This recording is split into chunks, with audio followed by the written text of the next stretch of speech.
आप देख रहे हैं एसीआई न्यूज, भ्रष्टाचार और जुर्म के खिलाफ हर पल आपके साथ। नमस्कार, मैं सब एडिटर एसीआई न्यूज़ से स्वागत है आपका। हमारी एंटी करप्शन की टीम के पास कई जन शिकायतें इस बारे में लेके आई कि आखिर शासन प्रशासन जो काफ़ी एक्टिव है और जितने भी आपराधिक मामलों में लिप्त व्यक्ति हैं उनको जेल की सलाखों के पीछे डाला जा रहा है।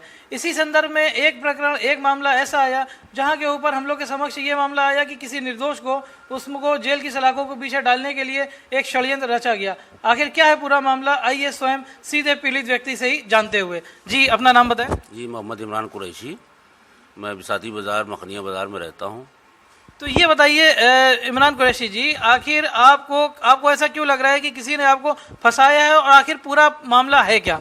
हम 25 साल से समाजवादी पार्टी में एक कार्यकर्ता के रूप में हैं और हमें अभी चंद दिन पहले हमने जो है क्या कहते हैं कांग्रेस ज्वाइन कर ली और उसके बाद अभी हमको मालूम है कि 4-5 दिन पहले थाना मुलगंज में हमारी फ़ोटो लगा दी गई अपराधियों के साथ। ना ही कोई हमारे पर कोई अपराध मुकदमा है ना कुछ है बिल्कुल। तो क्या इससे पहले भी किसी प्रकार के कोई मुकदमा आपके ऊपर लगाया गया? हमारे पर वही हमारी गोश्त की दुकान है पुरानी, उसमें जो है क्या कहते हैं मैं उसमें मेरा भाई खोल के बैठा हुआ था उसमें लॉकडाउन में, और उसी में जो है क्या कहते हैं उसके बाद जो है हम लोग के ऊपर मुकदमे लगा दी। उसके बाद कोई हमारे पास अपराधी मुकदमा ही नहीं है हम लोग के ऊपर।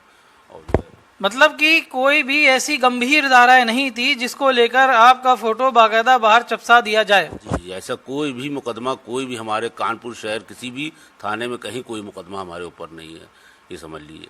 मतलब ये पूरी तरह से आप अपना राजनीतिक कैरियर के जो साख के ऊपर बट्टा लगाने के लिए कुछ विरोधियों की तरफ से शासन प्रशासन या ये कह लें थाने में कहीं ना कहीं साठगांठ करके आपके खिलाफ इस प्रकार का मुकदमा कायम किया गया है। जी बिल्कुल सही है, इसमें सबका काम है, इसमें राजनीति भी सब लोग जुड़े हुए हैं। हमारे अपोजिशन जो हम पार्टी छोड़कर आए हैं वो भी हैं सब इसमें, और सब ने मिलकर हमारे साथ ये काम किया है। हम अपने दर्शकों को अपने चैनल के माध्यम से खासकर शासन प्रशासन को इस बात से अवगत कराना चाहते हैं, जैसा कि आरोप आप देख रहे हैं कि पीड़ित व्यक्ति की तरफ से लगाया गया है कि कहीं ना कहीं राजनीतिक कैरियर को खत्म करने के लिए इस प्रकार का कार्य किया गया है। यदि इतनी गंभीर धाराएं नहीं थी तो आखिर क्या कारण रहा कि सक्रिय अपराधी के रूप में इनके फोटो को बाकायदा लगा के कहीं ना कहीं जो इनकी सामाजिक छवि है उसे खराब करने का कार्य स्थानीय स्तर पर हमारी पुलिस ने किया है, ऐसा कि इनका आरोप है। और हम ये भी अपने शासन प्रशासन से मांग करना चाहेंगे कि इस पे कहीं ना कहीं जो स्थानीय पुलिस प्रशासन है उसकी गतिविधि संदिग्ध है।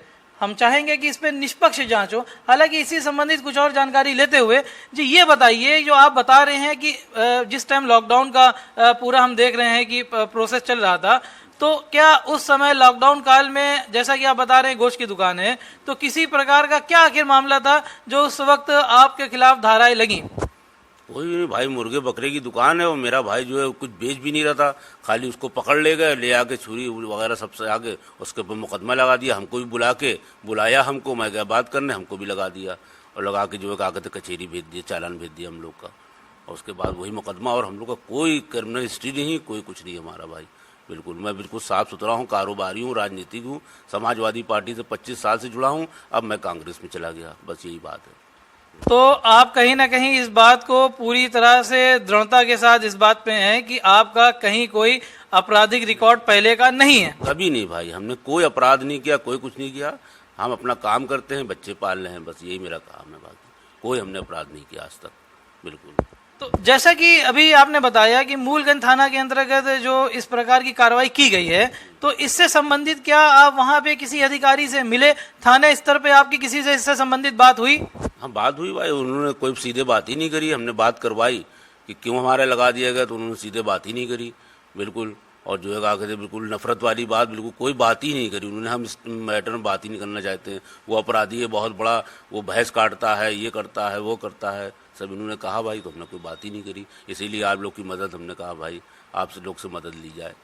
बिल्कुल निश्चित रूप से हम अपने चैनल के माध्यम से शासन प्रशासन को इस बात से अवगत कराएंगे, यदि कोई भी दोषी पाया जाता है तो उसके खिलाफ सख्त से सख्त कार्रवाई हो। लेकिन यदि कोई निर्दोष हो और उसके बाद उसकी सामाजिक छवि पे इतना बड़ा साख पे बट्टा लग जाए ताकि आगामी चुनाव में वो खड़े ना हो पाए या कहीं ना कहीं इस जनता के बीच एक नकारात्मक मैसेज जाए और अगर इस प्रकार की साजिश उनके खिलाफ हुई है तो कहीं ना कहीं स्थानीय स्तर पर जो हमारी देखा जाए तो पुलिस संगठन है, उसमें जो भी लोग इस प्रकार की संदिग्ध गतिविधियों में लिप्त पाए जाते हैं, तो हमारी मांग है कि उनके खिलाफ सख्त से सख्त कार्रवाई हो और जो इसमें निर्दोष हो वो पूरी तरह सामाजिक गतिविधियां, उनके जितने भी सकारात्मक कार्य समाज को लेकर हैं और कहीं ना कहीं समाज में एक पॉजिटिव छवि उनकी बनी हुई है और उसको खराब करने का जो षड्यंत्र रचा गया है, इसके पीछे जो भी साजिश करता हूं वो बेनकाब हों और उन दोषियों के खिलाफ सख्त से सख्त सजा हो। तो हम निश्चित रूप से अपने चैनल के माध्यम से इस बात को पूरी मजबूती के साथ उठाते हैं कि जहां जो दोषी हो केवल और केवल वहीं सलाखों के पीछे जाएं और जो निर्दोष हो वो छोड़े जाएं और उनके खिलाफ देखा जाए तो जो भी अब तक एक्शन लिया गया है उसको त्वरित जो है वापस लिया जाए और उनको पूरी तरह से बेगुनाह साबित करने में शासन प्रशासन उनकी मदद करे। यही हम अपने चैनल के माध्यम से ये मांग करते हैं और आने वाले समय में इस पूरे प्रकरण में आखिर हमारी खबर का क्या असर हुआ है और इसको शासन प्रशासन से कितनी गंभीरता से लेते हुए इसके ऊपर क्या कार्य किए गए हैं, इसको लेकर भी हम आपको अगली अपडेट में निश्चित रूप से रूबरू कराएंगे। धन्यवाद। जय हिंद।